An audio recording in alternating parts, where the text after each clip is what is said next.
Are you feeling okay? Feeling good, feeling great. All the time. God is good. So today we have this beautiful Bobcat E35 mini excavator in. It's in for service. And there's also a little problem here with the little switch for our operator presence. But overall, we're going to be handling service on this. This unit has a small little 3-cylinder Kubota engine. Going to be doing engine oil, air service, and a hydraulic oil service. Machine has about almost 3,000 hours on it, so it's due for pretty much a full service. We're going to go ahead and take you through how we do the full service on this machine. Alright, so first things first, we're going to be at the back of the machine. We're going to drain our oil. So we got our oil pan here. Right in the center of our engine is going to be our drain plug. So we have a 14 socket here. And start to loosen up drain plug.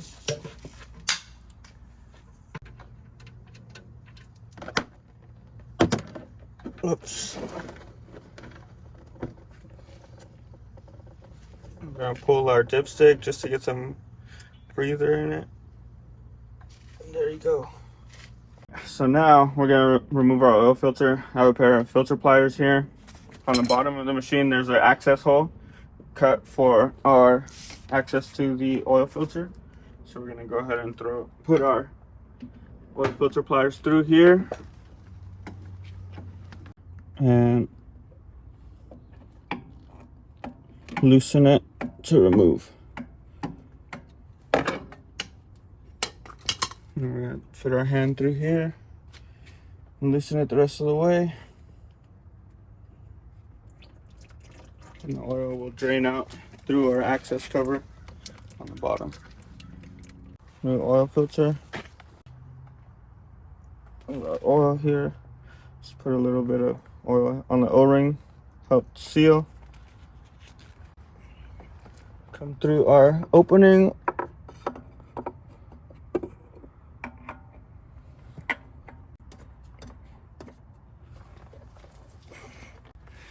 Just hand tight. We don't need to over tighten these things. They'll end up making it worse for the next person to come in here. And as long as it's hand tight, you have that O-ring there to help you for the seal, and you're good to go. So now we're on the right side of the machine. This is where all of our hydrostatic equipment is housed. This right here is our main hydraulic filter, and we also have another one, little baby one, down in there. I don't know if you guys can see that. So in order to access this, we're gonna get a little bit better access here. So we're gonna take this cover off. The side of our boom.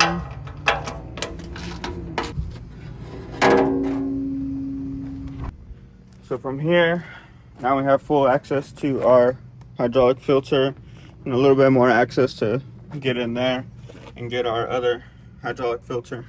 So let's go ahead and start spinning this off. I'm gonna loosen it. We're gonna have a little bit of bleed.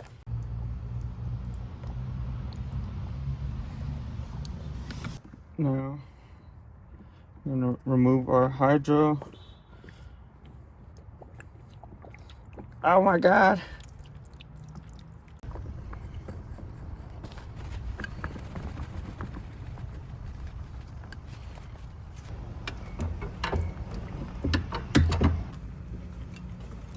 Ah, no, we're leaking. There we go.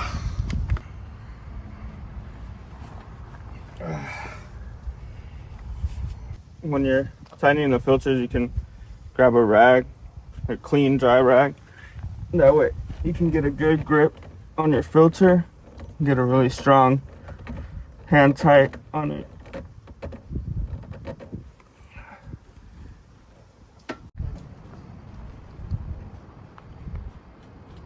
Next, we're back in the back of the machine. We're going to change our air filters. Take our cap off. This is our primary air filter. Throw that away. We got our safety here. This thing is blown out. Can't see anything through it. This is actually a blue filter and it's completely covered in dust. Throw that one out. So the customer was stating that from the vibration of the machine, our cap will fall off and then eventually the air filter falls out. So that's why our safety looks like that, and our primary is also like that. So what we're also gonna do, since he gave us that info, we're probably gonna take this tube off and check the intake plenum, make sure that we don't have an excess amount of dirt in there or anything like that that could damage our engine possibly. New safety, this is what it should look like. Blue filter goes first. Then new primary air filter.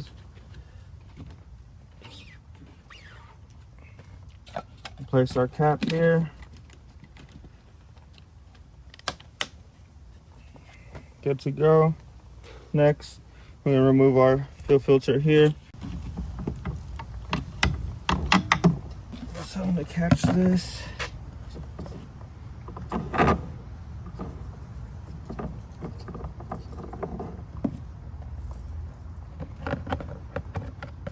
Got our new filter here. Spin this on.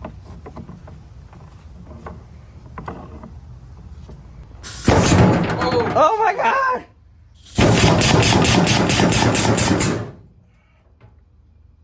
Now we got 4 quarts of oil. Let's go dump her in. Open that up. And we're gonna insert my tube. Oh, watch your head, bro. Whoa. Insert my tube in there. Be gentle. Open up my handy dandy valve system. And look at that liquid gold flowing in right there. Japanese engine sure is taking a lot of oil. We got damn near 2 gallons in this one. We're gonna run it and see what happens. Run it for a little bit, fill up the oil filter, get the oil pumping. What do you got to say? Say something, boy. This boy thinks I'm playing over here.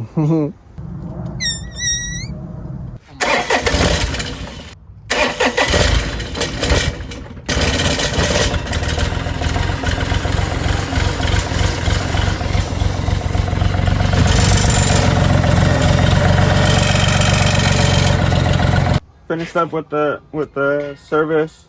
We ended up filling it with about 6.5 quarts, 15 W40 oil.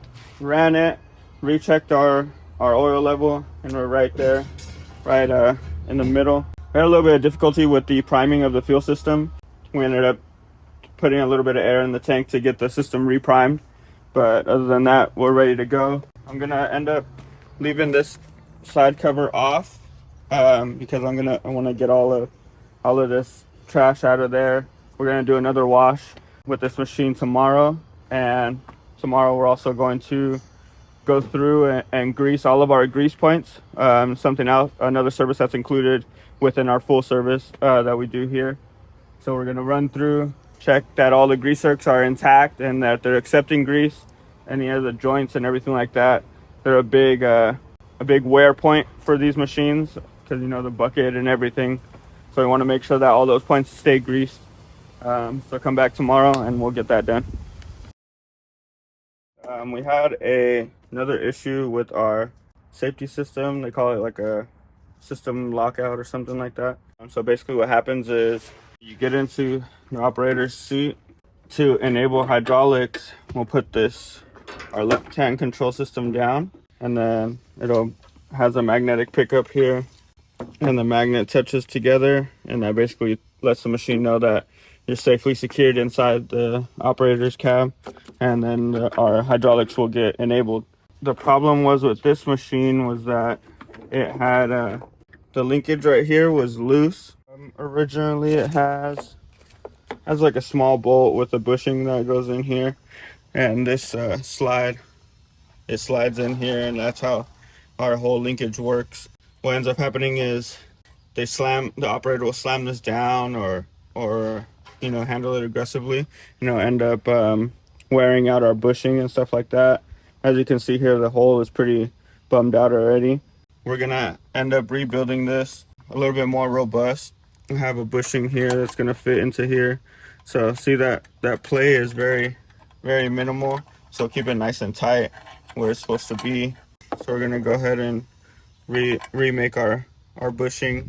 So a few slight modifications, and we'll get this thing back nice and tight to how it should be working. All right, so our first step here, we need to measure our pinhole, our 0.35 here. And this is our new pin that we're going to be using here, 0.388. So we're about 35 thousandths out, somewhere there, 40 thousandths out. So we're going to use our diamond bit here, and we're going to open this hole up a little bit until we get a nice and snug fit here. A lot of our play, if this pin has too much play in our hole here, then our bushing is also going to have more play here, which will lead to premature wear on our bushing and or break our pin, something like that. So we want to make sure that we get a nice and tight fit here so that our linkage here will work nice and tight as well.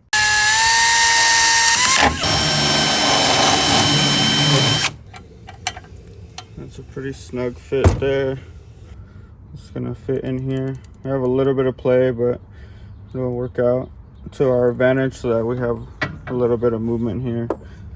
If we have it too stiff, it'll end up putting too much pressure on our pin. Like that. That way our roller is seated all the way in. We have a little bit of space back here, so we're gonna get a washer and a snap ring. So that's the fitment that we want. Once we bring our snap ring in, we're gonna have the most minimal play that we can. So our pin will sit a little bit straighter.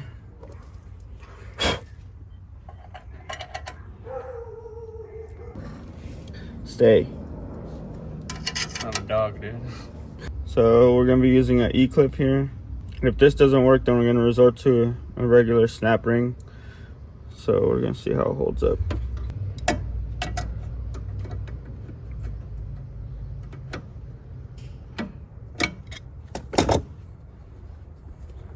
And that should be seated right there. Looks good, but I'm not happy with it. Oh, much better. You know what the customer's gonna say? Thanks, hydraulic specialist! Fix it linkage, and it seems pretty tight right there. Stays up, stays down. It's supposed to, locks into place. Not too much movement. It's gonna have movement regardless.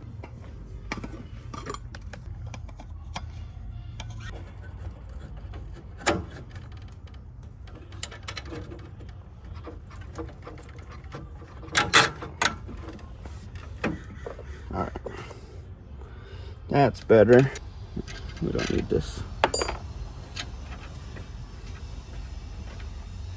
Check out my stand, doggy. What? Look at that. Innovation that excites. Alright, you ready to see this thing in action? Let's do it. Check this out.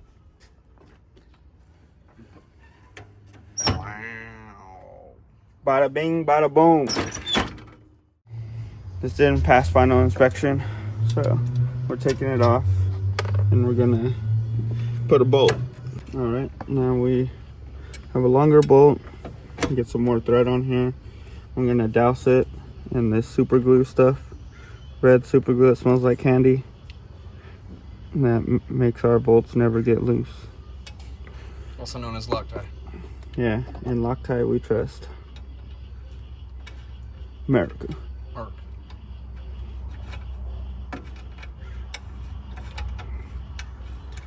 Oh, I guess our nut doesn't like locked on it. There we go.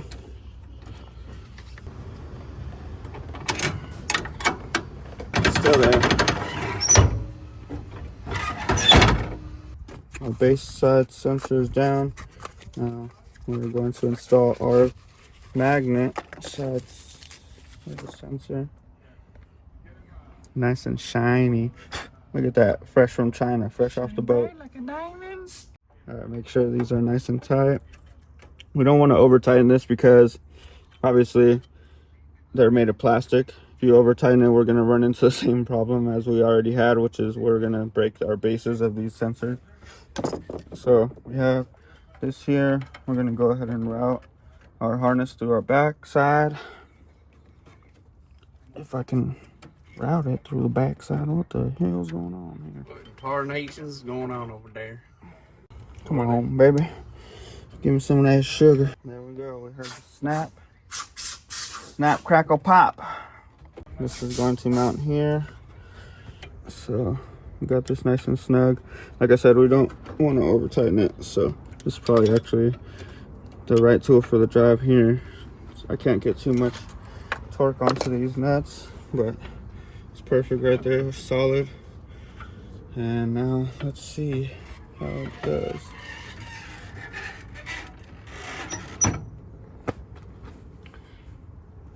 So we can check our fitment here. All right, well, we switched it up. Let's see if it passes inspection.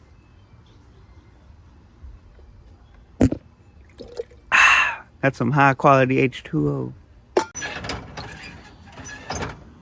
Don't let me talk to you, man. What do you think? You like it better? Solid. Well, it is less, a lot less player. From the...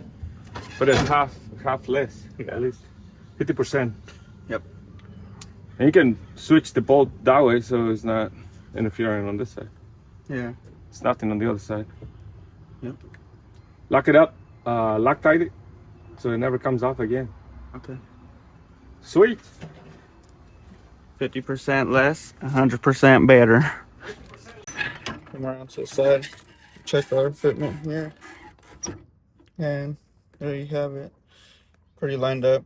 There's pretty much no play in this. It's gonna be pretty much where it's at. I can move this up a little bit, but what we're gonna do right now is we're gonna turn the machine on. We're gonna test this out, and if our sensor enables our hydraulics the way that it is right now, then we're just gonna leave it there because there's always a point of interference. So when this sensor comes down, right there, we have enough gap for both of the sensors to stay out of each other's way.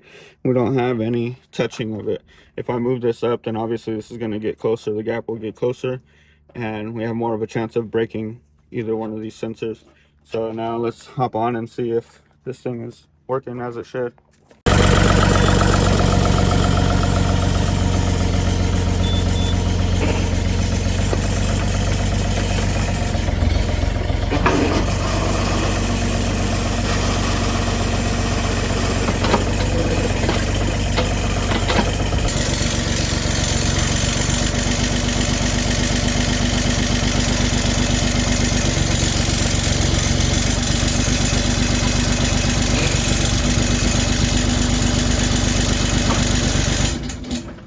Alright, so that demonstration right there, I was moving the bucket up and at the same time disengaging our controls so that our sensor will lose connectivity. I wanted to make sure and test that once this sensor loses connectivity, all of our hydraulic functions also get disabled. This is originally how the machine was intended to work. It's another safety feature just in case, you know, we can't move these controls if the operator is not present and someone get hurt. So everything's working as it should. This one we can check off of our list, and let's move on to our bucket teeth.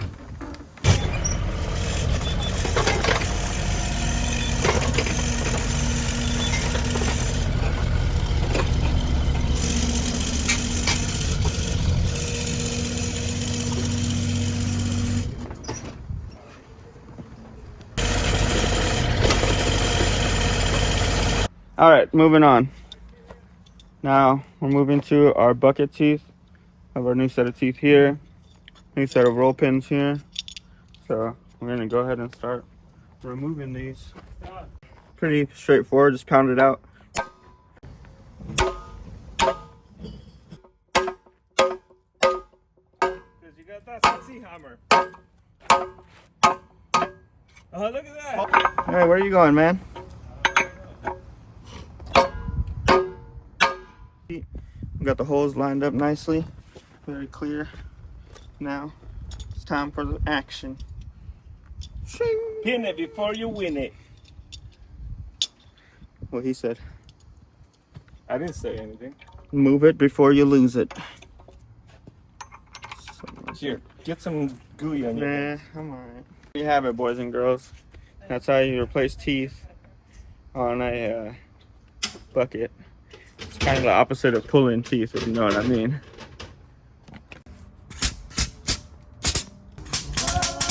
Whoa, whoa, whoa. Dude, why ain't you telling us coming out of it?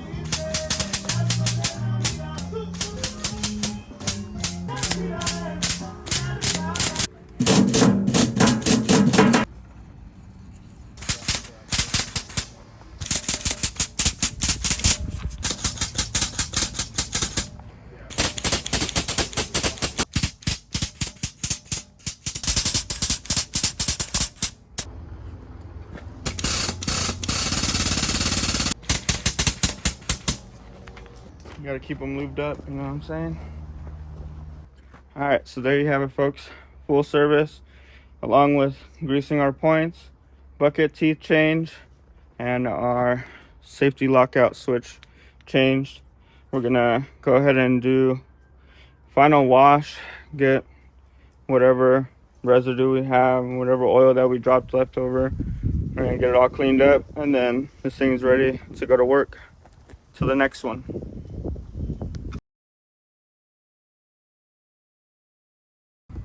Last issue with this thing is here we have a broken muffler flange, and you can see right there the black soot that's coming out.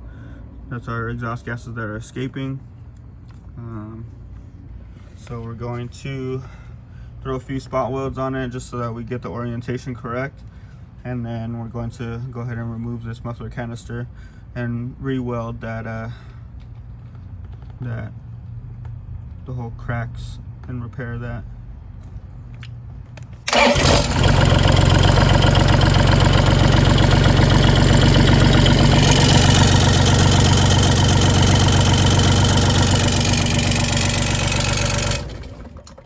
So as you can tell, we're getting not only extra noise from it, but excessive vibration, and you get a lot of metal clattering just because that flange is broken, so we have extra vibration and it's making a lot of noise. So we're going to go ahead and get that sorted out now.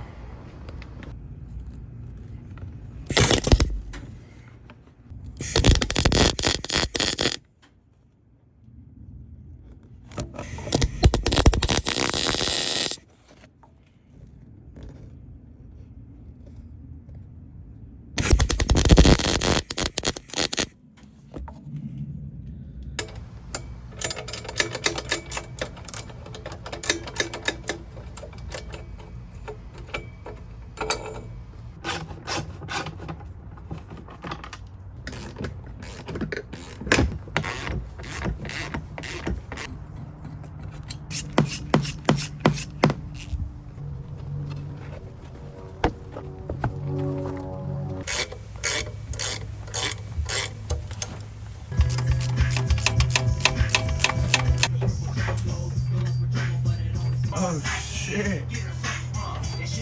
Can you get on in here no more?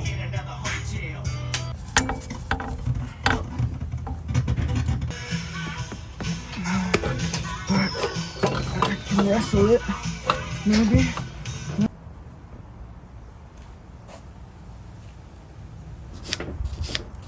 Try to clean the surface as much as we can so you get a nice clean weld.